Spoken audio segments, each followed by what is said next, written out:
Sentaos y descubridos.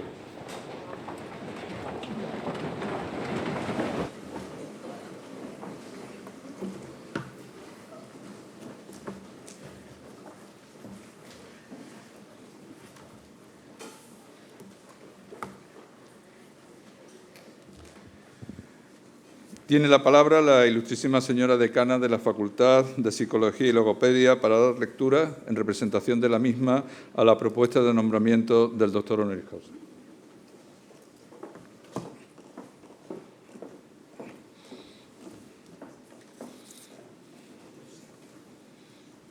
La Junta de Facultad de Psicología y Logopedia, reunida en sesión ordinaria celebrada el 24 de marzo de 2017, a propuesta del Departamento de Psicología Social, Trabajo Social, Antropología Social y Estudios del Asia Oriental, acordó por unanimidad elevar al claustro la propuesta de nombramiento como doctor honoris causa por la Universidad de Málaga de don Heliodoro Carpintero Capel, por considerarlo una figura clave de la psicología española en el ámbito académico y científico, en el ámbito profesional y en el institucional, habiendo desempeñado un papel fundamental tanto en su nacimiento como en su consolidación.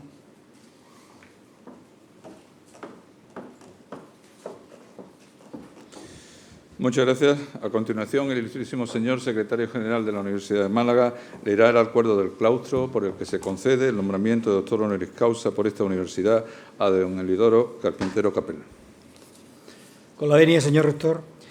Certificado del nombramiento de don Heliodoro Carpintero Capel como doctor honoris causa de la Universidad de Málaga, de conformidad con lo que establece la disposición adicional tercera del Real Decreto 1393/2007 de 29 de octubre, por el que se establece la ordenación de las enseñanzas universitarias oficiales, publicado en el BOE del día 30, las universidades, de acuerdo con lo que establezca su normativa, podrán nombrar doctor honoris causa a aquellas personas que, en atención a sus méritos académicos, científicos o personales, sean acreedoras de tal consideración.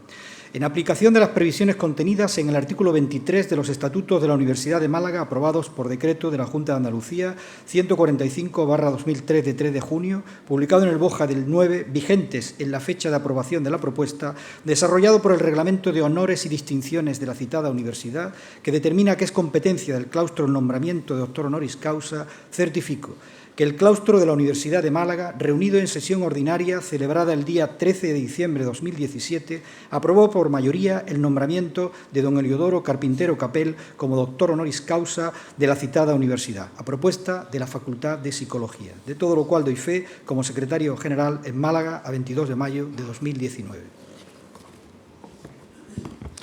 Alzaos y cubríos.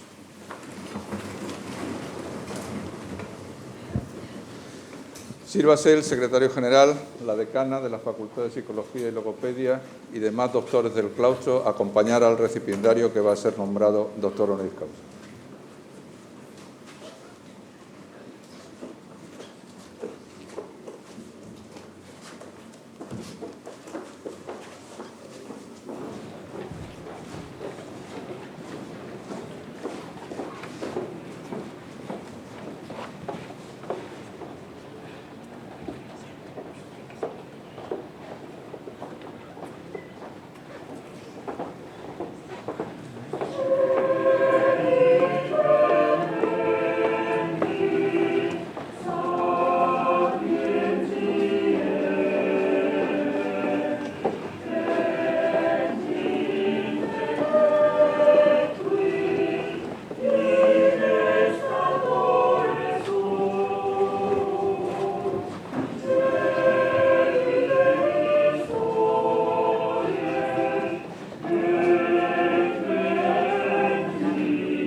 Sentaos y descubridos.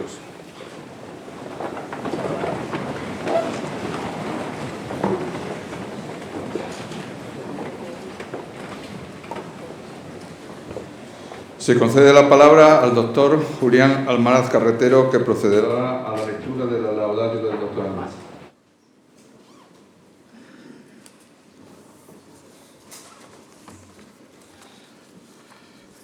Con la venia. Señor rector magnífico de la Universidad de Málaga, señora rectora magnífica de la Universidad de Valencia, señora delegada del rector para la igualdad, señora decana de la Facultad de Psicología y Logopedia de la Universidad de Málaga, señor secretario general de la Universidad, señora decana de la Facultad de Psicología del País Vasco, señora decana de la Facultad de Psicología de la Universidad Nacional de Educación a Distancia, autoridades académicas, autoridades civiles, doctoras y doctores de la Universidad de Málaga, doctoras y doctores de la Facultad de Psicología, amigas y amigos. Me ha correspondido a mí el gran honor de pronunciar esta laudatio del doctor Eliodoro Carpintero Capel, catedrático emérito de la Universidad Complutense de Madrid, con motivo de su investidura como doctor honoris causa por nuestra universidad, a propuesta de la Facultad de Psicología y Logopedia y aprobada por el claustro en sesión del 13 de diciembre de 2017. Trataré de documentar los méritos que reúne el profesor Carpintero, agradeciendo de antemano las sugerencias que con este objetivo me ha proporcionado el doctor Juan Antonio Mora Mérida, catedrático emérito de esta universidad, quien ha mantenido y mantiene una estrecha relación académica y personal con el doctor Eliodoro Carpintero. Esa relación académica y personal se ha concretado en forma de investigaciones y publicaciones conjuntas, colaboraciones en el mantenimiento y la difusión de los estudios históricos en la revista de Historia de la Psicología, organización de eventos y congresos, conferencias y otros actos académicos que se han prolongado durante años. En esta relación han estado implicados también otros profesores y profesoras del Departamento de Psicología Básica y de otros departamentos de la facultad. Han sido frecuentes y continuadas las colaboraciones con los profesores José Luis Tacagnini, José Miguel Rodríguez Santos y con la profesora Pilar Grande Martín, fallecida hace unos años, y han sido repetidas las veces que el profesor Carpintero ha visitado nuestra facultad con motivo de actividades académicas de diverso signo. Es la primera vez que la Facultad de Psicología, ahora Facultad de Psicología y Logopedia, realiza una propuesta de esta naturaleza y por esta razón la persona elegida debía reunir el máximo acuerdo posible entre profesoras y profesores y los departamentos de la facultad. La decana, la doctora Rosa Esteve, promovió la consulta y la propuesta del doctor Eliodoro Carpintero Capel fue aprobada por unanimidad en la Junta de Facultad, tal como hemos escuchado, a propuesta del Departamento de Psicología Social, Trabajo Social, Antropología Social y Estudios de Asia Oriental. Todos los miembros de la Facultad de Psicología nos felicitamos por la aprobación de esta propuesta, porque el doctor Carpintero ostenta el gran mérito de haber contribuido, como muy pocos, al desarrollo de la psicología en España en los últimos 50 años. La Facultad de Psicología y Logopedia y toda la Universidad de Málaga se sienten agradecidas al profesor Eliodoro Carpintero por aceptar la distinción que hoy se le otorga. La psicología, desde su implantación en España como licenciatura universitaria a finales de los años 60 del pasado siglo, ha demostrado una gran capacidad de penetración y servicio en múltiples áreas de la sociedad. En el ámbito educativo, en el del trabajo, las organizaciones y los recursos humanos, en el ámbito jurídico, en el de la policía y las Fuerzas Armadas, en el de la actividad física y el deporte, en el del tráfico y la seguridad vial, en el de la intervención social y comunitaria, en el de la psicología clínica y de la salud, en el del coaching, en el de la psicología clínica y de la salud, en el de la publicidad y en el de la propaganda política. Desde el año 1979 se han creado más de 20 colegios profesionales de ámbito provincial o autonómico, agrupados en un Consejo General de la Psicología que los coordina. El grado en Psicología se imparte en más de 35 universidades públicas y privadas, lo que implica también la asistencia de los departamentos de Psicología encargados de su docencia e investigación, responsables también de los másteres de especialización en los diferentes campos de aplicación de la psicología y de los programas de doctorado. Se editan en España más de una veintena de revistas científicas de carácter general o especializadas en algún campo de aplicación y se han creado un buen número de sociedades científicas. En todos estos ámbitos, en la investigación, en el ejercicio profesional de la psicología, en las publicaciones de carácter científico, en las sociedades científicas y en las instituciones públicas y privadas que se relacionan con la psicología, la presencia del profesor Eliodoro Carpintero ha sido y sigue siendo excepcionalmente relevante.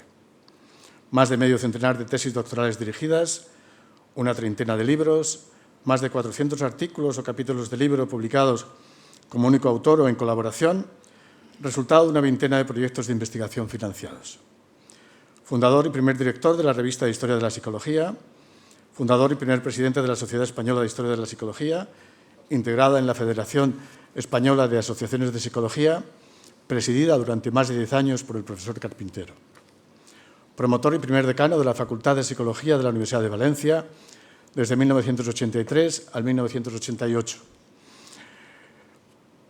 Promotor y presidente en la actualidad de la Academia de Psicología de España, creada en 2015 por el Ministerio de Educación, Cultura y Deporte, cuya misión es la consecución, promoción y mantenimiento del más alto nivel científico, cultural y social en la psicología, así como el impulso de su práctica en beneficio de los individuos y la sociedad. Forma parte como miembro de número de la Academia de Ciencias Morales y Políticas, académico asociado de la Real Academia de Bélgica, académico extranjero de la Academia de Ciencias de Lisboa, académico de la Asociación Internacional de Psicología Aplicada. Ha sido investido doctor honoris causa por la Universidad de Valencia, por la Universidad Nacional de Educación a Distancia y en Argentina por la Universidad Nacional de Córdoba y por la Universidad Nacional de Buenos Aires, y profesor honorario por varias universidades de Perú. Siendo muy importantes los datos cuantitativos, no pueden esconder la dimensión social e histórica del profesor Carpintero. Porque, en efecto, nuestro nuevo doctor forma parte de la historia de la psicología española. Fue discípulo de José Luis Pinillos, quien con Mariano Yela y Miquel Siguán constituyeron la tríada de maestros de las nuevas generaciones de psicólogos del último tercio del siglo pasado. Se incorporaron a finales de los años 60 como catedráticos de psicología de las universidades de Valencia, Madrid y Barcelona, respectivamente.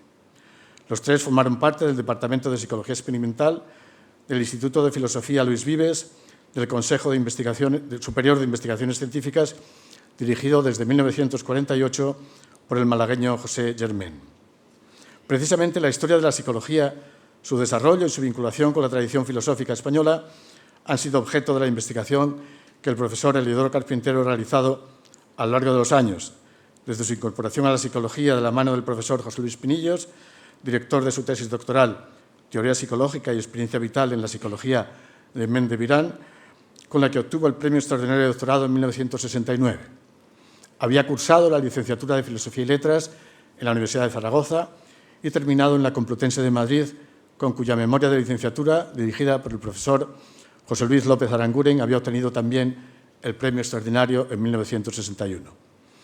Sus primeros estudios los había realizado en Soria, a donde su familia se había trasladado desde Barcelona, donde nació después de la Guerra Civil.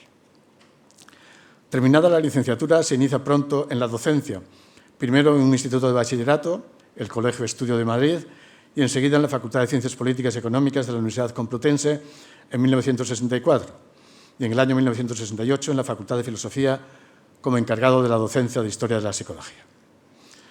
En el año 1971 se incorpora a la Universidad de Valencia como profesor agregado, a la que volvería como catedrático después de una breve estancia como tal en la Universidad Autónoma de Barcelona. Es en la Universidad de Valencia donde conoce los trabajos del profesor de Historia de la Medicina, José María López Piñero, que utiliza una metodología cuantitativa de análisis cuya aplicación adopta para el estudio de la psicología y de su historia. El estudio de los nombres de los autores y de los colaboradores de los trabajos publicados, el análisis del contenido de los títulos de los trabajos, la bibliografía y las citas son los indicadores que permiten obtener mapas de un campo científico, lo que resulta de gran valor heurístico en el terreno de una historiografía de la ciencia, en la que el profesor Carpintero ha sido pionero, impulsor y un importante contribuyente. No pocas tesis doctorales dirigidas por el doctor Carpintero se han servido de esta metodología para el logro de sus objetivos, de los que podemos encontrar estudios sobre la psicología norteamericana, la francesa, la alemana, la británica y, por supuesto, la española, investigaciones sobre la psicología aplicada, la psicología industrial, la psicología del deporte, la modificación de conducta, la influencia en la psicología de autores como Gómez Pereira, Emilio Mira y López, Gregorio Marañón, Abraham Maslow, José Germain, Aixen, Mariano Yela, Julián Marías, Mercedes Rodrigo, Raz Carballo, Freud, Piaget, entre otros. Algunas de estas investigaciones, que se extienden de los años 70 hasta hace unos pocos años, fueron publicadas en sendos libros: La psicología contemporánea, en 1981, e Historia y teoría psicológica, en 1983. La historia de la psicología, por tanto, ha sido el objeto de investigación principal de nuestro nuevo doctor. Ha puesto a disposición de estudiosos y estudiantes de psicología textos como Historia de la psicología, en 1976, o La historia de las ideas psicológicas, publicado en 1996, con los que se han formado numerosas promociones de los actuales psicólogos. Especial atención ha prestado el doctor Carpintero a la psicología española en la obra pionera Historia de la psicología en España, publicado en 1994, a la búsqueda de aquellas raíces que vivifican el presente. Sitúa estas raíces en la primera mitad del siglo XVI con las aportaciones de Luis Vives, considerado por algunos como el padre de la psicología moderna, pero con toda seguridad podría ser el padre de la psicología española, en cuyos escritos se refleja una psicología fuertemente orientada hacia los aspectos cognitivos, la memoria, y afectivos, las pasiones, y preocupada por el conocimiento del individuo y del perfil característico de sus facultades. Un conocimiento destinado a servir de instrumento a utilizar en el marco de una educación compleja e integral. Facultades, en definitiva, para hacer frente a las necesidades de la vida. Destaca Carpintero la innegable afinidad entre el pensamiento de Vives y el de la psicología moderna, y al tiempo una influencia a veces silenciosa, pero sin duda efectiva, sobre los españoles que han tratado una y otra vez los temas psicológicos. Relacionado en parte con la obra de Vives se encuentra también la de Gómez Pereira y sobre todo la de Juan Nuarte de San Juan, contemporáneo de ambos, otro pionero, fundador de la psicología de las diferencias humanas, con la obra Examen de ingenios para las ciencias, que se ocupa de las diferencias humanas, la diferencia, según el autor, de habilidades que hay en los hombres y el género de letras que a cada uno responde en particular. Es obra donde el que leyere con atención hallará la manera de su ingenio y sabrá escoger la ciencia que más ha de aprovechar. La obra, un auténtico bestseller durante casi 3 siglos, fue traducida al inglés, al francés y al italiano ya en el siglo XVI y reeditada innumerables veces, ha tenido una enorme influencia posterior, sobre todo en temas relacionados con la personalidad y las diferencias individuales. La psicología española, en el ámbito de la universidad, lo ha adoptado como patrón, aunque no santo, lleva la santidad en su nombre. Subraya el doctor Carpintero un rasgo, entre otros, de la psicología española: la búsqueda de la aplicabilidad, es decir, la importancia que han tenido en la psicología española las cuestiones prácticas. Los logros de Vives y su preocupación por la educación, y los de Huarte y la psicología diferencial, enlazan con las preocupaciones diagnósticas de los frenólogos o de los posteriores psicólogos psicotécnicos. En efecto, andando el tiempo, ese rasgo podemos encontrarlo en la orientación hacia la psicología aplicada de las llamadas Escuelas de Madrid y Escuela de Barcelona, en el primer tercio del siglo pasado, ligadas respectivamente a las figuras de Luis Simarro y Ramón Turró y a sus respectivos continuadores Gonzalo Rodríguez Lafora en Madrid y Augusto Pi Sunyer en Barcelona. Ambas escuelas atrajeron hacia sí discípulos que iban a ser determinantes en la consolidación de la psicología científica.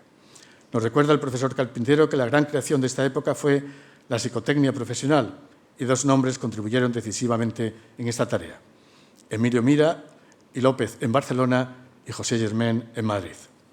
Emilio Mira, discípulo de Pi Sunyer, llevó a cabo una enorme labor como propulsor de instituciones, revistas, contactos con centros extranjeros, congresos en el campo de la psicología aplicada en el primer tercio del siglo XX. Emigró tras la Guerra Civil y se frustraron con ello las posibilidades científicas de su labor. José Germain, nacido en Málaga en 1898, procuró el arraigo y desarrollo de la psicología aplicada en España, trabajando en Madrid junto con Juan Maillard. El doctor Carpintero ha calificado a Germain de pontífice de la psicología española contemporánea por, literalmente, construir el puente que permitió enlazar la tradición de preguerra con la psicología de posguerra y, en definitiva, con la psicología que hoy se hace y se aplica en nuestro país. Como ya se ha señalado, el hecho de reunir en el Departamento de Psicología Experimental del Instituto Luis Vives a Pinillos, Llena y Siguán resultó decisivo para el desarrollo posterior de la psicología académica y profesional. A estas circunstancias históricas son las que se refiere el profesor Carpintero cuando afirma que frecuentemente se ha dicho que la psicología española empezó siendo, antes que nada, una psicología aplicada.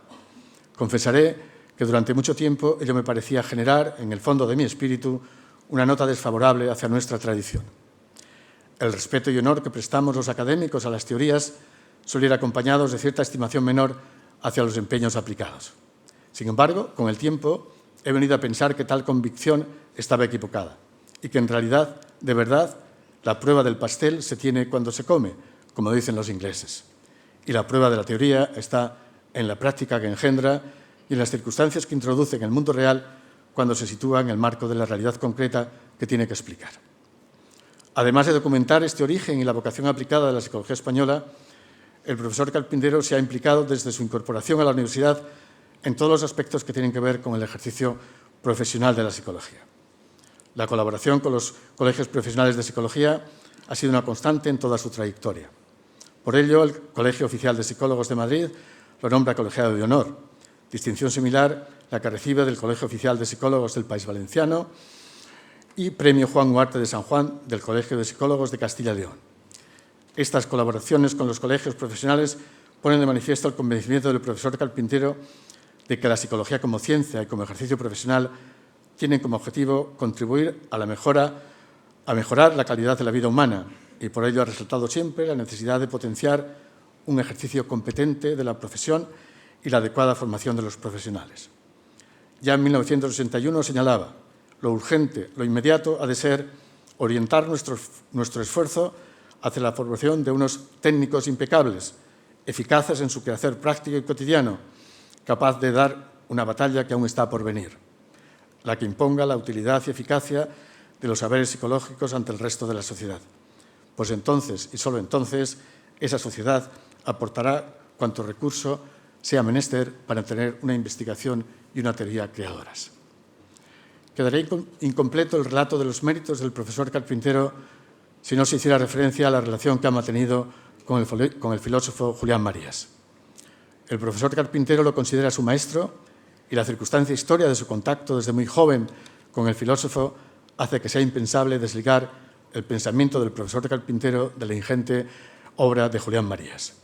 Ya en 1967, antes de terminar su tesis doctoral, publicó un ensayo titulado 5 aventuras españolas, sobre la obra de Francisco Ayala, Pedro Laín, José Luis López Aranguren, José Ferrater y Julián Marías.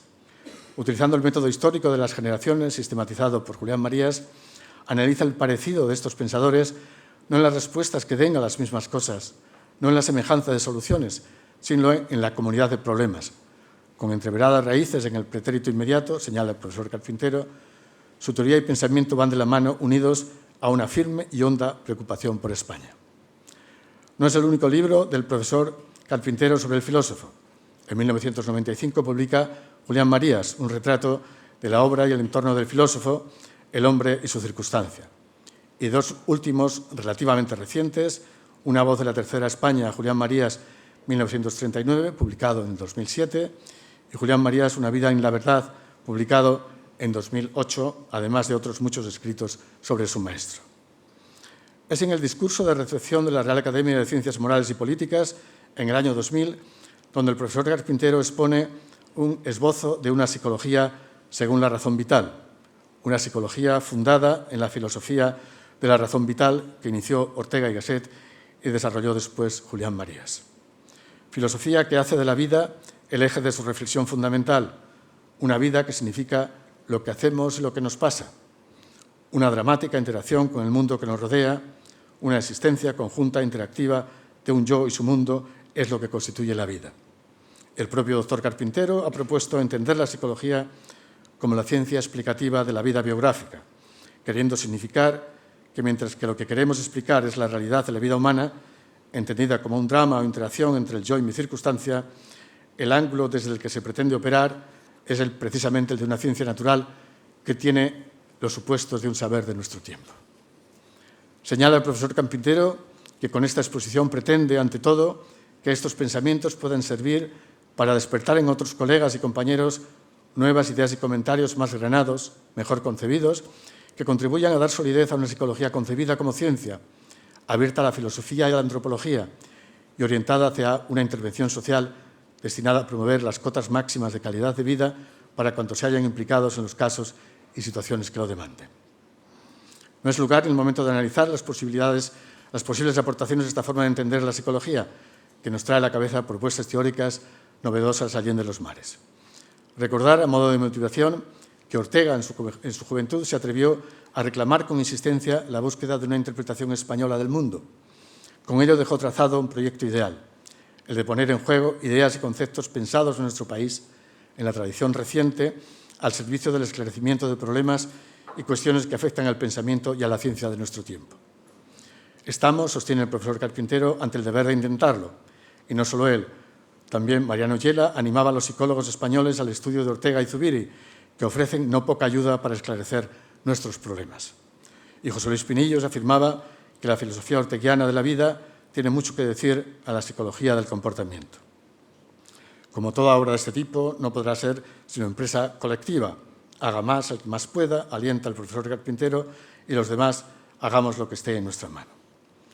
No quiero terminar sin resaltar que en el Heliodoro Carpintero, Helio, se traducen la influencia y las cualidades morales de dos personas muy importantes y queridas para él: su maestro, Julián Marías, y su padre, Heliodoro Carpintero Moreno. De Julián Marías, el profesor Carpintero ha dejado escrito: Julián Marías era una voz razonable, una palabra convincente con la que podíamos contar. Estaba ahí para todas las ocasiones graves, dispuesta a ayudarnos a entender las cosas mejor y a entendernos a nosotros mismos. Era así, al menos para innumerables lectores suyos que veían un poco más claras las cosas después de haberle escuchado o leído sus argumentos en un breve artículo de periódico, siempre oportuno, siempre al quite. Ha sido un caso extraordinario de coherencia vital, de autenticidad en su decir y su hacer, de sentido moral de la propia vida. En cierto modo, ha sido la realidad misma la que ha ido marcando un camino con una voz que era la propia voz de la verdad. De Heliodoro Carpintero Moreno, el propio Julián Marías ha dejado escrito: fue uno de mis mejores, más cercanos y estimados amigos. Tenía una extraña calidad humana, una cordialidad que no es fácil de encontrar, un amor a la realidad, una vocación de felicidad que le dio una alta dosis de ella en una vida llena de contratiempos e infortunios. Si hubiese sido un hombre agriado y hostil, las gentes lo hubieran encontrado explicable, pero da la casualidad de que era alegre, positivo, lleno de complacencia en todo lo que lo merecía, benévolo y tolerante. Termino. Acabo de exponer a toda la comunidad universitaria los méritos sobradamente suficientes para que se proceda a la investidura del doctor Heliodoro Carpintero Capel como doctor honoris causa por la Universidad de Málaga, tal como ha sido propuesto por la Facultad de Psicología y Logopedia. Muchas gracias.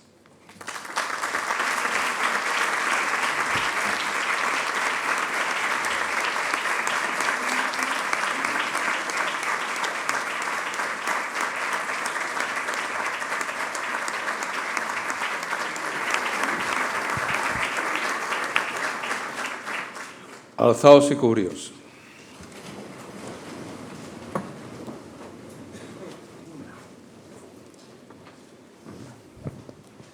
Se va a proceder a la solemne investidura de doctor honoris causa de don Heliodoro Carpintero Capel.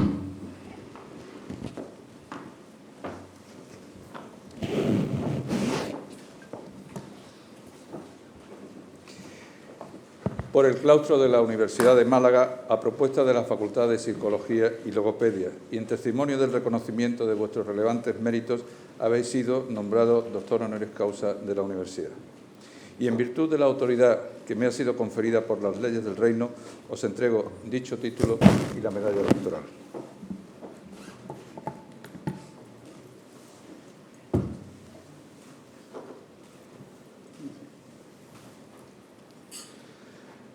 Os impongo como símbolo el birrete laureado, antiquísimo y venerado distintivo del magisterio.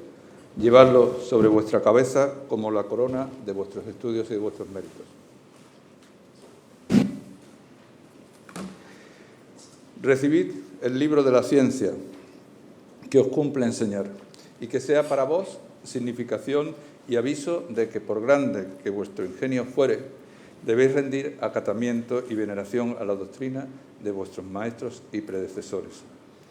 Recibid el anillo que la antigüedad entregaba en esta venerada ceremonia como emblema del privilegio de firmar y sellar los dictámenes y consultas, además de las censuras de vuestra ciencia y profesión. Así como los guantes blancos, símbolos de la pureza que deben conservar vuestras manos, uno y otro signos también de la distinción de vuestra categoría. Y finalmente, porque os habéis incorporado a esta universidad, recibid en nombre del claustro el abrazo de fraternidad de quienes se honran y congratulan de ser vuestros hermanos y compañeros.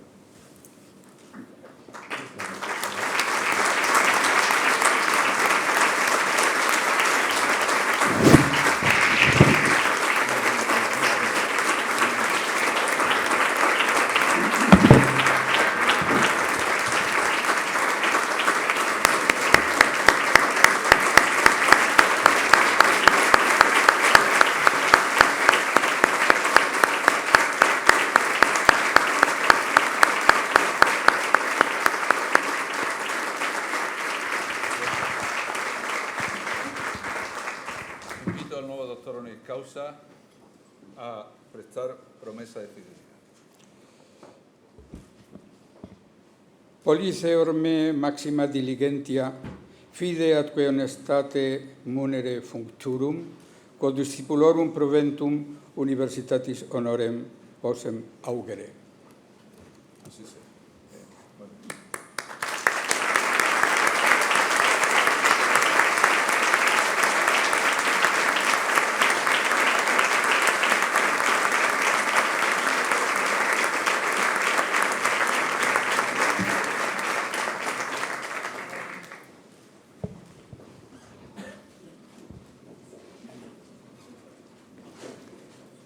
Para allá. Ahí no, nos sentamos. Sí. Sentaos y descubríos.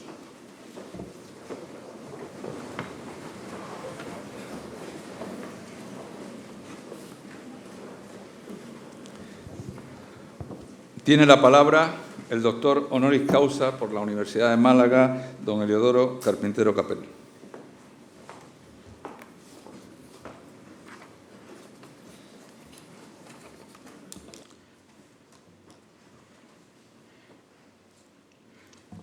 Con la venia, magnífico y excelentísimo señor rector, excelentísima señora rectora de la Universidad de Valencia, excelentísimos señores vicerrectores, ilustrísima señora decana de la Facultad de Psicología, autoridades académicas, universitarias, miembros del claustro universitario, profesoras, profesores, miembros del personal de administración y servicio, estudiantes, autoridades presentes en el acto, señoras y señores. Mis primeras palabras aquí no pueden ser otras sino aquellas que expresan un máximo de gratitud y reconocimiento. Gratitud a esta universidad, a su rector, a su Junta de Gobierno, a su Facultad de Psicología y a su claustro universitario, que son los agentes responsables del gran honor que ahora aquí se me hace. Debo también expresar públicamente mi agradecimiento fraterno a los colegas de la Facultad de Psicología que iniciaron el proceso de nombramiento de este doctorado honoris causa, el primero de su facultad, y que sintetizaré en dos nombres, aunque la lista debiera ser mucho mayor: los del doctor Juan Antonio Mora Mérida, compañero y colega en estudios de Historia de la Psicología, y el doctor Julián Almaraz, que acaba de hacer una admirable laudatio con gran finura, con generosidad y con un afecto que multiplica su valor. A ambos y con ellos al resto de la facultad, muchas gracias. Tiene para mí una extraordinaria significación este acto y esta distinción por venir de quien viene, esto es, de una universidad tan distinguida, enraizada en una ciudad admirable por su geografía, por su historia y sus gentes, y muy particularmente también por su aportación positiva a nuestra tradición psicológica.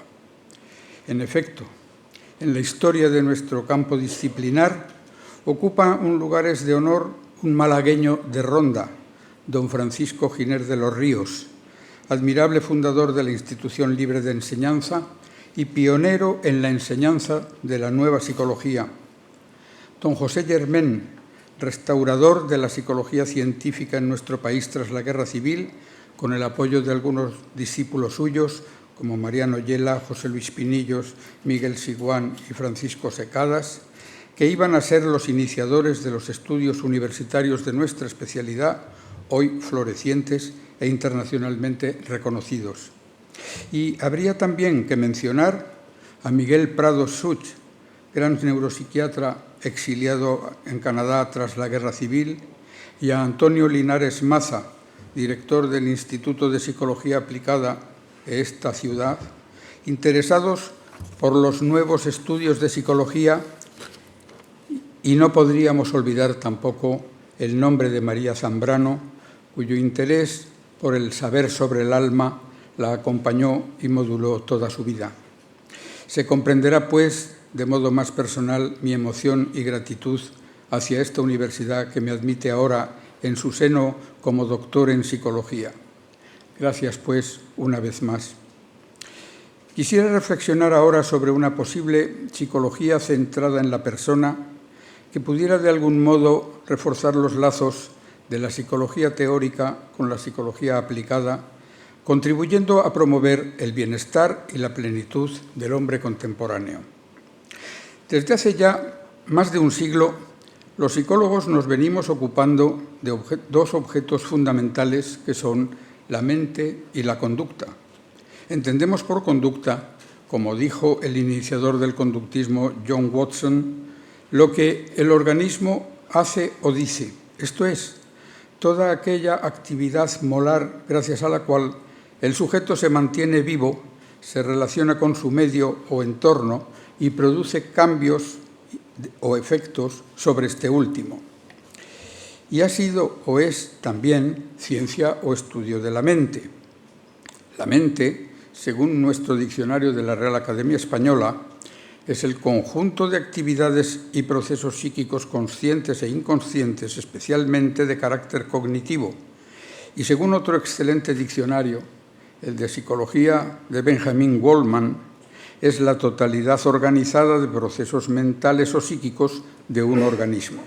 Resumiendo, en fin, en un manual americano reciente se dice que psicología es el estudio científico de la conducta y los procesos mentales y que los psicólogos tratan de describir, predecir y explicar la conducta humana y los procesos mentales, así como de ayudar a cambiar y mejorar la vida de las gentes y el mundo.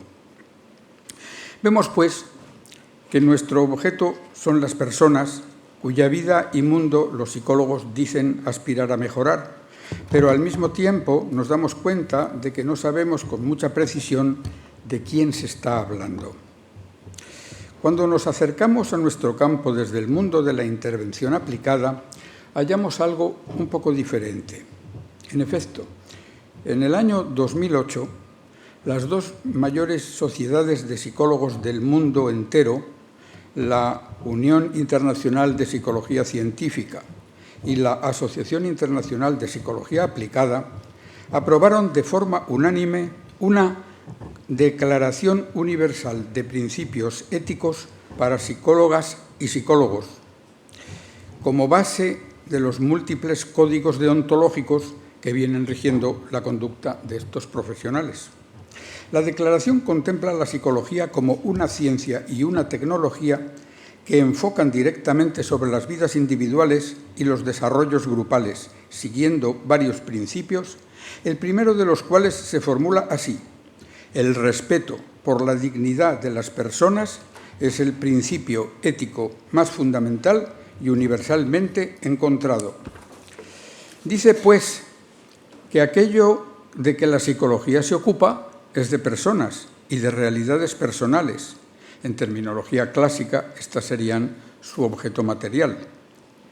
En general, la psicología que interviene sobre individuos y sobre grupos sociales, la psicología aplicada desde sus comienzos, ha estado definida en relación al hombre sobre el que había que operar. William Stern adelantándose en muchos años a otras grandes figuras de su tiempo, hacia 1930 dijo que la psicotecnia, luego psicología aplicada, tenía por campo de estudio la influencia práctica del hombre en el hombre.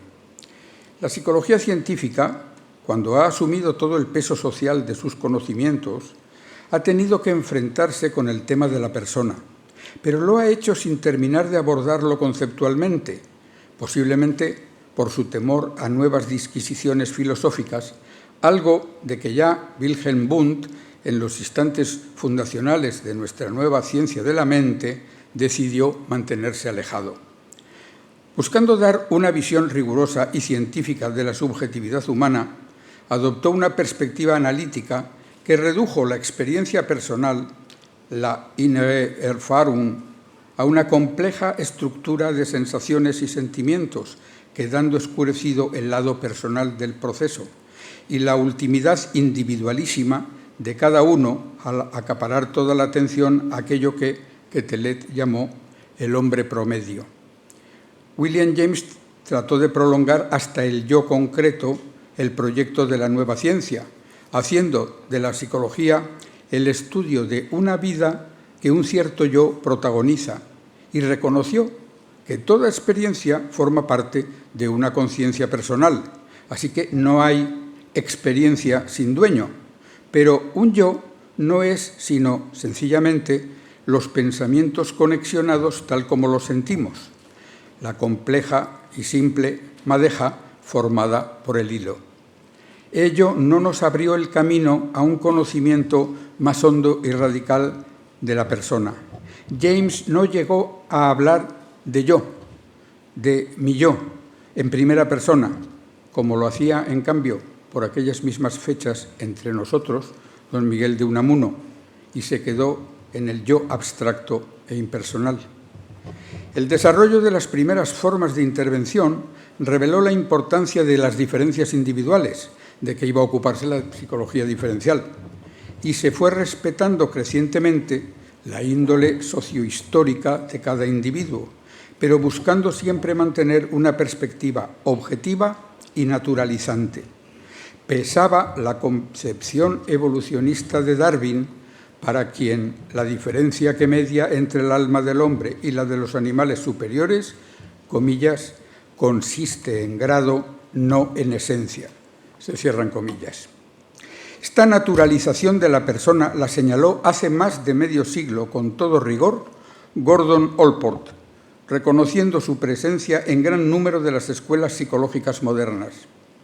Recordaré, por ejemplo, a Pavlov, que se refirió al organismo como una máquina, al tiempo que Sigmund Freud decía que los procesos psíquicos eran estados cuantitativamente determinados de partículas materiales especificables, dotadas de movimiento y energía, en el proyecto de psicología para neurólogos.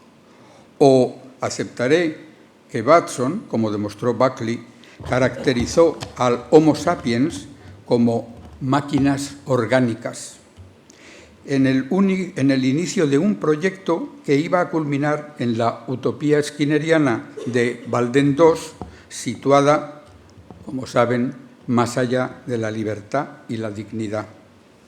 Allport, que se interesaba entonces por el sentido y posibilidades de la orientación individual, reunió todas esas doctrinas dentro de un modelo general que ve al hombre como un ser reactivo. Naturalismo, positivismo, operacionismo, fisicalismo, así como psicoanálisis y psicodinámicas, harían del hombre, comillas, una criatura más de la naturaleza cuya conducta, aunque compleja, es predecible en principio. Se cierran comillas, y añadía, su estado presente está determinado por su estado pasado. La psicología, en ese sentido, ha prolongado la línea que ya en la Ilustración concibiera Lametrie, al diseñar su modelo de hombre-máquina, y reducir, por tanto, las realidades personales a la dimensión de cosas complejas, si se quiere, pero cosas al fin. Allport pensando desde los problemas de orientación que le ocupaban, optaba por un modelo diferente, el que llamó del hombre visto como un ser en proceso de devenir. Según esto, los determinantes y condicionantes de estímulos, hábitos, impulsos y necesidades no dejan de existir, no se desvanecen, pero se integran en un sistema ampliamente abierto que responde a una cultura de lo tangible y lo intangible, al acecho de nuevas ideas y capaz de preguntar una cuestión siempre nueva, no preguntada por ninguna otra criatura de la naturaleza, a saber, ¿quién soy yo? Desde ese modelo, una persona humana es a la vez estructura y proceso, un ser a la vez biológico y noético, un ser cuya identidad cambia al tiempo que la retiene. En la psicología aplicada, la dirección mecanicista también encontró expresión en los análisis de la conducta mental de los operarios realizado por el taylorismo, que levantaron las protestas de sindicatos, políticos y psicólogos y que impulsaron nuevas reflexiones al respecto. La perspectiva de las relaciones humanas de Elton Mayo abrió un nuevo horizonte.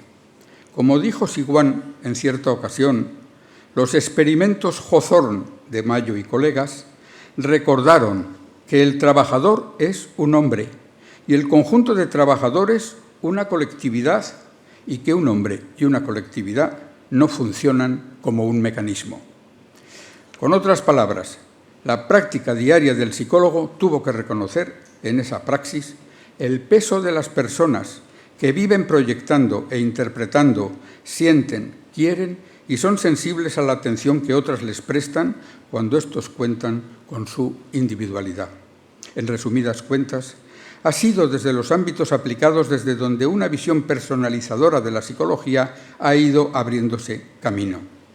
Con altos y bajos, esa línea ha avanzado a lo largo del tiempo hasta venir hoy a proponerse buscar el ajuste entre el trabajo y la persona, pero como dicen Ostrov y Jaumann desde los años finales del siglo pasado, hubo un cambio desde una perspectiva de ajuste persona-tarea orientada hacia habilidades a una perspectiva más amplia de buscar el ajuste entre un amplio rango de atributos, un amplio rango de características del puesto, un grupo de trabajos u organizaciones a lo largo de un amplio rango de áreas organizacionales.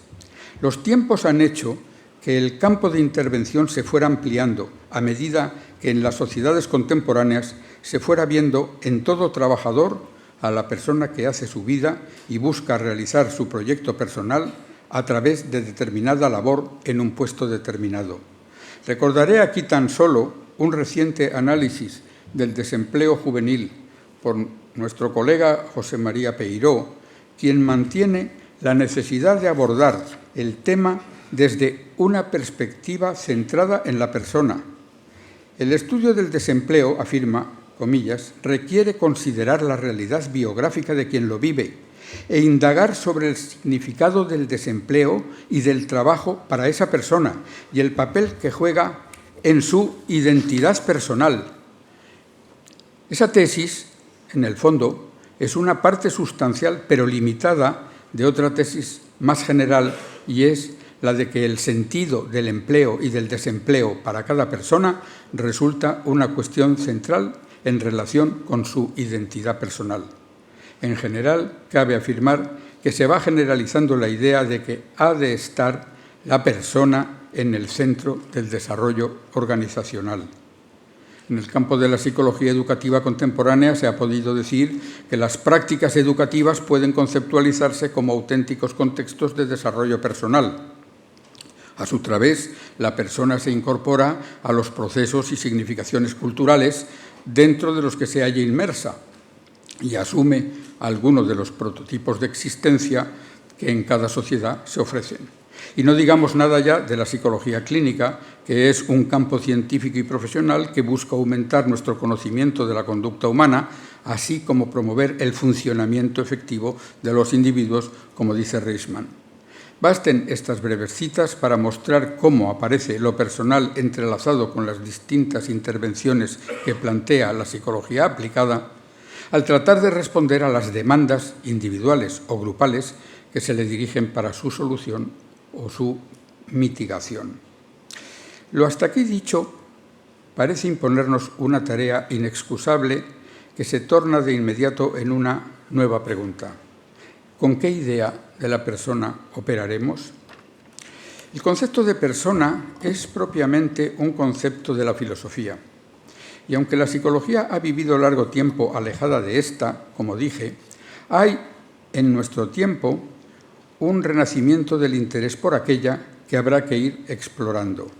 Habrá en todo caso que recordar, como ya hice antes, la figura del alemán William Stern, que fue el iniciador de una pionera psicología de la persona, y maestro de Gordon Allport y Kurt Lewin, ya en 1930 inició unos estudios sobre la ciencia de la persona, donde afirmaba: necesitamos la ciencia de la persona humana.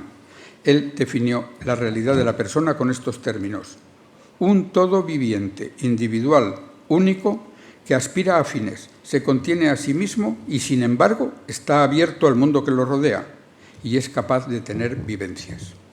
Hay ahí, como se ve, una serie de rasgos identificables dentro de la tradición psicológica precedente: la condición viviente o procesual de su realidad, su apertura intencional al mundo circundante, la referencia de la persona a sí misma, la idea de totalidad única, propositiva y orientada dinámicamente hacia fines.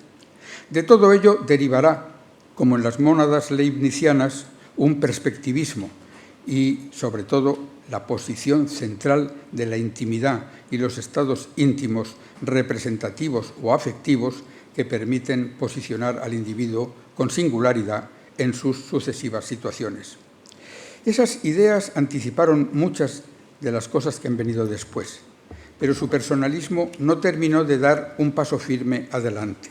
La psicología ha ido tropezando con muchas de esas variables, pero lo ha ido haciendo de modo disgregado, sin responder a un plan y sin siquiera tener a la base un firme suelo filosófico donde apoyar esa doctrina. Allport reconoció que en la doctrina de su maestro no había lugar para la unicidad de la persona, algo que es central en ese concepto. Pienso, sin embargo, que los psicólogos españoles tenemos abierto otro camino para reorientar la psicología hacia el tema de la persona, ofrecido por la filosofía de la razón vital y el estudio de la vida humana, que iniciara hace ya un siglo José Ortega y Gasset, y dentro de la cual se ha concentrado una teoría de la persona por obra de su discípulo Julián Marías, maestro mío. Es este un pensamiento cercano a las filosofías de la existencia y a diversas corrientes de la psicología contemporánea, de modo que podría ser un interlocutor de interés a la hora de tratar el tema que nos ocupa. Ortega y Gasset hace de la exploración de la vida humana el eje de su reflexión fundamental. No obstante, su idea de vida no es la de la actividad biológica que manejan los vitalismos, sino la realidad situacional en que yo me encuentro y me enfrento con las cosas, con la circunstancia, interaccionando con ella. Es conocida la fórmula con que su autor la describió: yo soy yo y mi circunstancia, y si no la salvo a ella, no me salvo yo. Mi vida es una realidad concreta, biográfica, interactiva y procesual. En ella el mundo me oprime y altera, y yo, a mi vez, presiono sobre lo real que me hace frente. Yo soy una cierta individualísima presión sobre el mundo. Esto lo hago con una pretensión o proyecto vertido hacia el futuro que al lograrse me satisface y al no lograrlo me frustra. Mi vida es una realidad limitada, pero en ella encuentro otros centros de existencia, los otros, las otras vidas, cuyas vidas no veo desde dentro, sino solo desde fuera. Así, mi vivir es convivir. Sin los otros, los individuos seríamos como Víctor, el niño salvaje del Aveirón, o como los demás niños ferales, criados sin el contacto humano. Al ir viviendo, en cada momento he de elegir entre posibles respuestas. No tenemos respuestas dadas y prefijadas por la naturaleza. Soy por fuerza libre, dijo Ortega, o más dramáticamente, estamos condenados a ser libres, en palabras de Jean-Paul Sartre.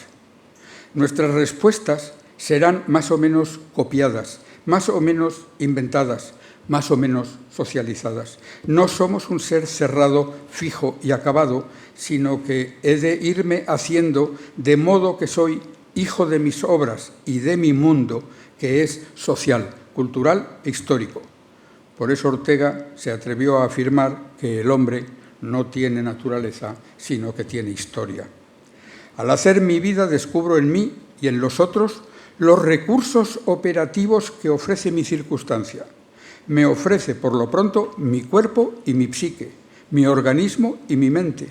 Estos recursos, añade Marías, forman una estructura empírica, estable, aunque modificable, que encuentro en los otros hombres y en mí mismo, una estructura precisamente de hombre, para vivir haciendo una vida humana. Y como sujeto y dueño de una vida humana, soy una persona. Marías define la persona como un alguien corporal, esto es, como un quién, un proyecto individualísimo, un fin en sí mismo, como dijo Kant, que va haciéndose real desde sus proyectos y que se haya instalado y apropiado de un qué orgánico psicofísico que a la vez demanda y posibilita ir siendo. Nuestro qué psicofísico humano solo es viable por el rodeo de ese quién personal o proyecto que se va construyendo desde la libertad, apoyándose en el qué de la naturaleza, por una parte, y en el qué de la cultura y la sociedad. Ello tiene algunas consecuencias. La construcción de mi realidad se va desplegando y consolidando mediante una actividad autoeficiente, autorreflexiva, autopropositiva, que va definiendo la figura de mi yo. Como ha escrito agudamente mi maestro José Luis Pinillos, el hecho de que la conducta no sea solo respuesta, sino también y sobre todo propuesta, pasa necesariamente por la suspensión de la causalidad estimular, por ese momento epifenoménico, si queremos llamarlo así, en que transitoriamente se sitúa la conciencia para sustraerse a la necesidad y poder elegir su propio curso de acción. Pero además, el proyecto que va configurando la realidad de mi persona incluye un momento esencial de futuro, de irrealidad. Lo decisivo, escribe Marías, es la inclusión de la irrealidad en la realidad de la persona. ¿Y por qué es decisivo? Cabría decir. Pues porque esto basta para exigir una nueva ontología, si esta palabra es enteramente adecuada, para entender la persona. Exige una ontología no naturalista. Cada persona metafísicamente como realidad es una realidad única, relativamente absoluta. No es un simple individuo más de una cierta especie ni una sustancia de una naturaleza peculiar, como según muchos filósofos sería la supuesta naturaleza racional. Cada yo es único, irrepetible y dueño de sí, que no tiene más salida y abandono de sí mismo que la muerte. La persona es un ser propositivo que ha de asumir su qué somatopsíquico y con ello sus estructuras sensoriales, su condición de género, sus capacidades cognitivas, su sistema representacional, su universo lingüístico, sus mecanismos emocionales y afectivos. Ha de asumir en su caso, modificándolos, esos niveles que conocemos como sistema de las inteligencias, como capacidad metacognitiva que opera sobre nuestros sistemas representacionales. Ha de aplicar además una energía a sus acciones y ha de distinguir lo placentero de lo doloroso, lo seguro de lo incierto, lo justo de lo injusto, la verdad de la falsedad. Todas las funciones psíquicas y las biológicas son funciones o instrumentos al servicio de la construcción personal en que mi vida consiste. Abren y posibilitan esa realización y al tiempo se modifican, se reestructuran y reorganizan a partir de la propia acción. Como todo lo que es empírico y dado, pueden fallar o deteriorarse y pueden también y deben mejorarse. La psicología podríamos decir que tiene por delante perfeccionar y potenciar nuestra estructura empírica, percibir, generar esfuerzos, conocer, recordar, imaginar, ilusionarnos, diversificar y matizar las emociones, las formas de comunicación, la relación empática con los otros, desarrollar la autoeficacia, compartir y consentir con los otros y tantas otras actividades y quehaceres mediante los que vamos tejiendo nuestra existencia y le vamos dando sentido o misión, como dijo Viktor Frankl. La psicología tiene que partir de la vida humana para encontrar el sistema dinámico de aquella estructura empírica que permite y potencia esa vida personal. Pero ¿cómo conocer a la persona en la perspectiva que aquí hemos dibujado? Cuando decimos que la estructura de la persona conjuga un quién con unos qués, un alguien que se va realizando mediante unos qués o estructuras radicadas con las que ese yo se encuentra, se nos abre un cierto camino para el efectivo conocimiento de la misma. Pues en efecto, se nos invita a realizar el análisis de dos niveles o planos en ese conocimiento. Uno sería el vital e inmediato de las vivencias con que el alguien que somos se relaciona con su entorno objetivo y circunstancial. Estamos ante un conocimiento fenomenológico y hermenéutico.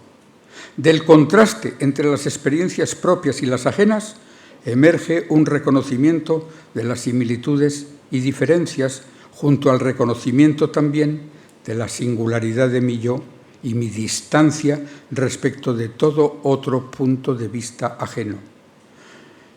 El otro plano, en cambio, va referido a las realidades radicadas que me son dadas y que, a lo largo de mi vivir, van construyendo un mundo de fenómenos en un proceso básico que Piaget ha estudiado y descrito como la construcción de la realidad en el niño.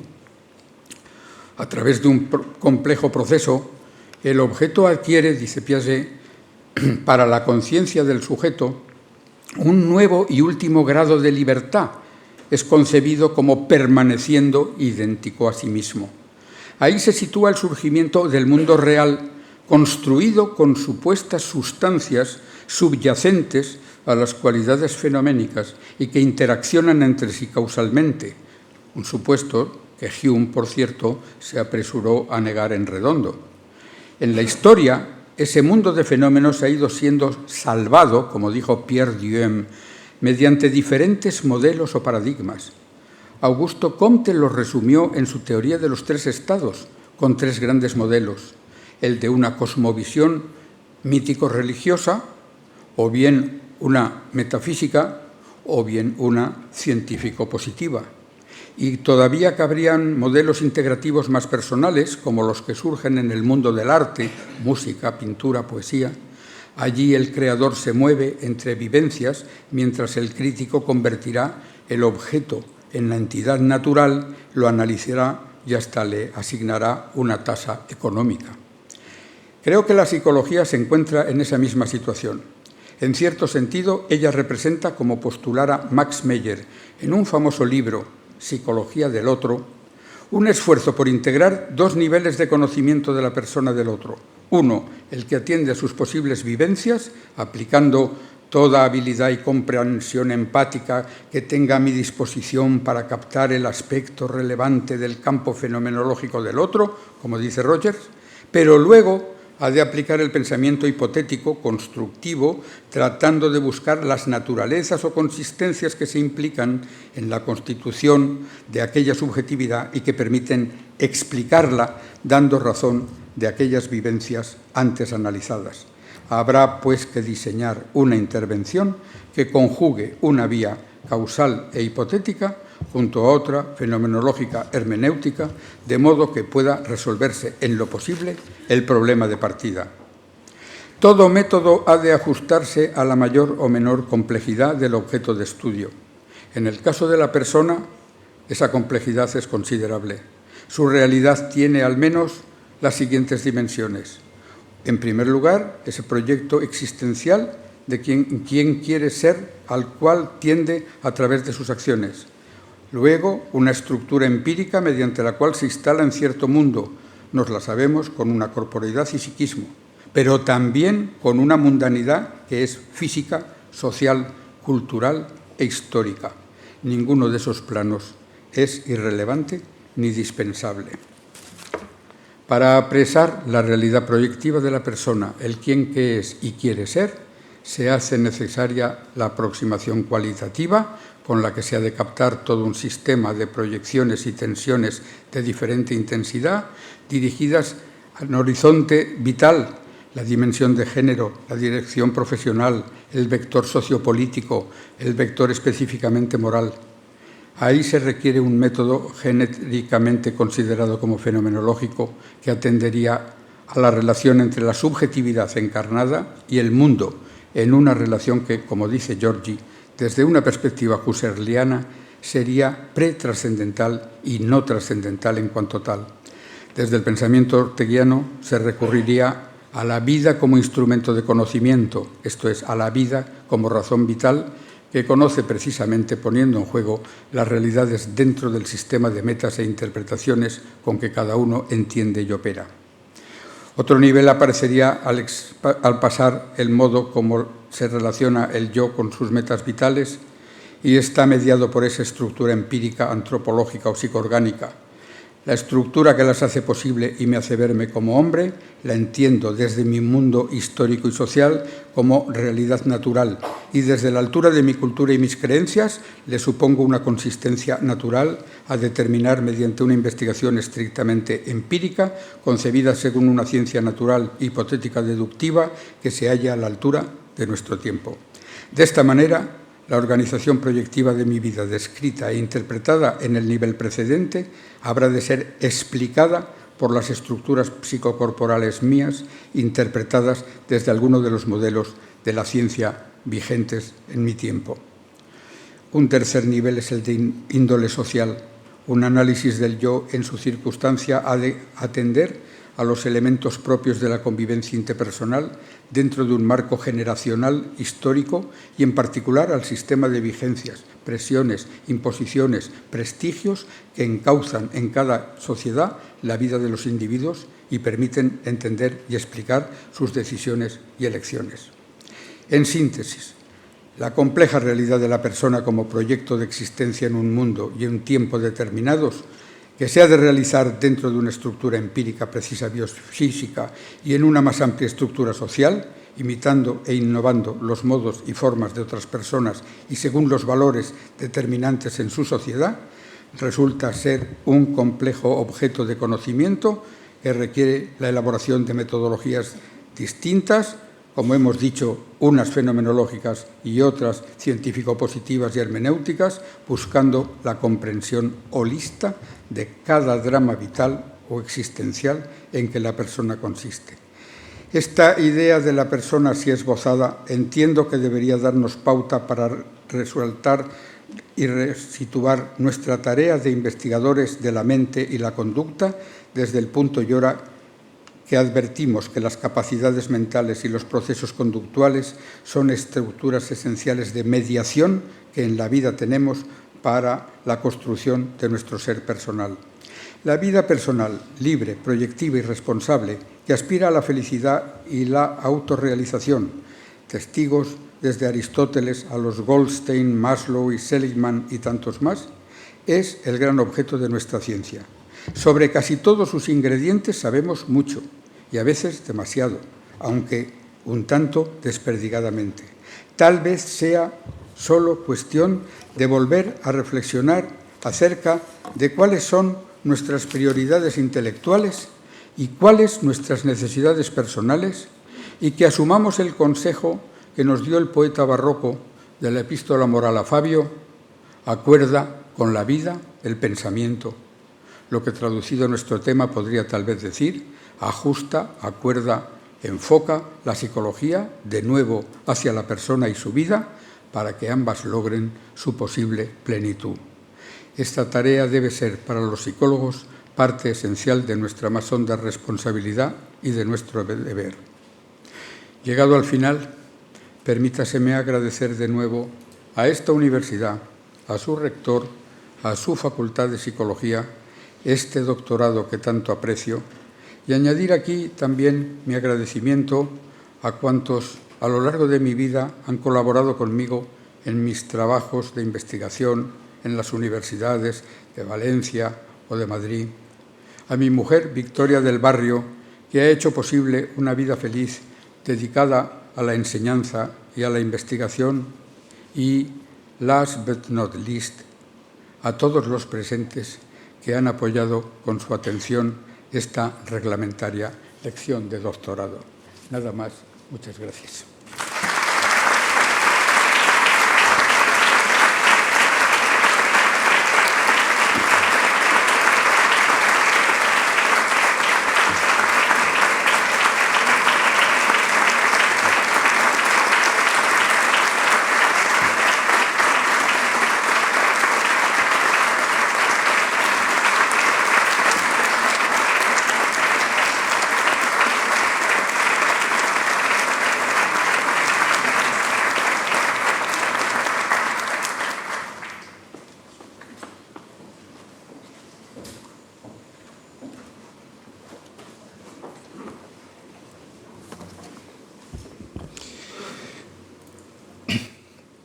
Querida rectora magnífica de la Universidad de Valencia, miembros de la mesa, autoridades académicas, doctor honoris causa, padrino del doctor, autoridades representantes de nuestra sociedad, profesoras, profesores, personal de administración y servicio, estudiantes, señoras y señores. El claustro de la Universidad de Málaga acaba de recibir al profesor Heliodoro Carpintero como nuevo doctor honoris causa, el más alto grado de la academia que, más allá de los símbolos, refleja la gratitud y el reconocimiento de una institución que se mira a sí misma en quien es su referente. Un reflejo recíproco de los valores de la ciencia y del conocimiento, porque para nosotros el profesor Carpintero representa los valores éticos, científicos y humanos del docente, del investigador, del hombre que ha dedicado su vida a la universidad pública, enriqueciéndola y ensanchando sus horizontes. Los valores de un filósofo que se acercó a la psicología con amplitud de miras, considerando a una y a otra como dos caras de una misma moneda, en la certeza de que todo proceso psicológico se encuentra necesariamente unido a la reflexión filosófica y que al final lo que importa es el conocimiento de la persona. Tal vez una alegoría o tal vez algo más que una feliz coincidencia, el profesor Carpintero fue a impulsar la Facultad de Psicología en la tierra de Juan Luis Vives, el padre de esta disciplina, que ya en el siglo XVI puso en relación las ideas, habló por primera vez del sentido común y se comprometió con los necesitados. Para Juan Luis Vives, el ser humano ya no aparece encadenado a su destino, sino dotado con potencialidad para cambiar el mundo. Una visión que está en la esencia misma de la universidad pública, la posibilidad de cambiar el mundo desde el conocimiento, desde la investigación que permite una visión rigurosa y científica de la subjetividad humana. La universidad pública es una perfecta síntesis entre la historia y los valores, entre la reflexión y el conocimiento, entre el rigor y la generosidad. Fue el maestro Ortega y Gasset quien acuñó el concepto de altruismo intelectual, una virtud, afirmaba, que posee quienes hacen peregrinar su inteligencia hacia el corazón mismo de las cosas, quienes logran transmutarse en el prójimo para entender toda su complejidad. Altruismo intelectual es, pues, un salir del propio recinto para habitar el recinto del otro, emigrar a vidas ajenas para comprenderlas en un ejercicio de convivencia y también de pensamiento, el ser humano como el centro de todo. Uno de los compromisos esenciales de la universidad pública es devolver a la sociedad a los hombres y a las mujeres que confían en nosotros, convertidos en ciudadanos libres, con espíritu crítico, ciudadanos formados en valores, con capacidad para cambiar la sociedad y hacerla mejor. Hombres y mujeres que se enfrentan a una realidad compleja, a veces hostil, a un mundo en crisis de valores donde tienen cabida el acoso, la violencia y la desigualdad. Una sociedad a menudo desequilibrada. Y es en este medio adverso en el que la psicología aparece como algo necesario, como una estrategia para entender el mundo y entender a las personas. Ese es su horizonte y, sobre todo, su reto, comprometerse con la realidad en la que se vive, con los problemas y con las soluciones. Hacer comprender que el destino no está escrito en las estrellas, sino que está dentro de cada uno. O utilizando una expresión del profesor Carpintero, trabajar por el respeto a la dignidad de las personas y por la dignidad de los pueblos. Tal vez, parafraseando una expresión orteguiana, quizás sea este el tema de nuestro tiempo. Y tal vez la mejor manera de entender que la filosofía y la psicología son caras de una misma moneda, como ha hecho el profesor Carpintero, contemplándolas ambas desde su historia. Saber que algunos hombres, colocados frente a sus propias circunstancias, tuvieron que reflexionar de una forma y no de otra. Saber que se hicieron determinadas preguntas buscando el sentido de la vida. La psicología es ese territorio intelectual en el que confluyen las humanidades, las ciencias sociales y las ciencias de la salud. Por tanto, la vocación y la entrega son requisitos aún más necesarios. Si Julián Marías, el gran discípulo de Ortega, estuviese ahora con nosotros, reconocería en su querido Heliodoro Carpintero la idea misma de la vocación como destino que no se elige, sino que se elige hacer lo suyo como forma suprema de aceptación. La historia de las civilizaciones es un conglomerado de geografía, de estructura social, de economía y de personas, sobre todo de personas. Y por ello es también una suma de mentalidades individuales, porque son estas las que definen a la sociedad, las que marcan actitudes y prejuicios. Es más que un simple accidente de las circunstancias históricas y sociales del periodo. Es algo que viene del inconsciente de la historia, de antiguas creencias, de miedos larvados en la memoria que se transmiten de generación en generación. Las reacciones de una sociedad ante sucesos imprevistos, ante adversidades que hay que enfrentar, no siempre son productos de reacciones lógicas, son casi una compulsión que emergen del inconsciente. El cerebro humano no opera con la frialdad de un ordenador. El motor afectivo de la conducta humana, que son las emociones, nunca ha dejado de actuar en la historia. Emociones que dictan el sentimiento, emociones que dictan el resentimiento. La historia de nuestro continente, incluso la de ahora, es una buena muestra de ello. El ser humano no está fatalmente ligado a su destino, nada hay prefijado. Somos libres para cambiar el mundo, desde la universidad, desde el conocimiento, desde los valores éticos. Somos dueños de nuestro futuro. Instalado en el curso del tiempo, el profesor Carpintero ha acercado a la historia de la psicología, la ha escrito y en su altura científica ha logrado algo reservado para unos pocos elegidos, que analizando la historia ha hecho historia. Y lo decía Ortega, el hombre no es biología, es historia, y también podríamos aplicarlo a la universidad. Como suma expresión del conocimiento, la universidad es, entre otras cosas, historia, pero con una salvedad. No solo es la historia de los siglos que nos precedieron, es sobre todo la historia futura, la historia de mañana, la que nos queda por hacer y la que nos queda por escribir. Gracias, doctor Carpintero, por honrar a esta universidad con su ciencia y sus valores.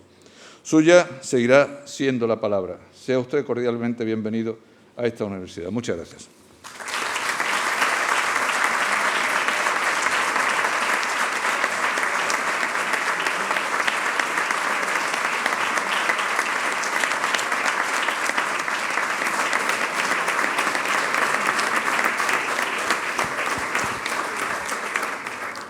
Levantaos y cubríos.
Se levanta la sesión.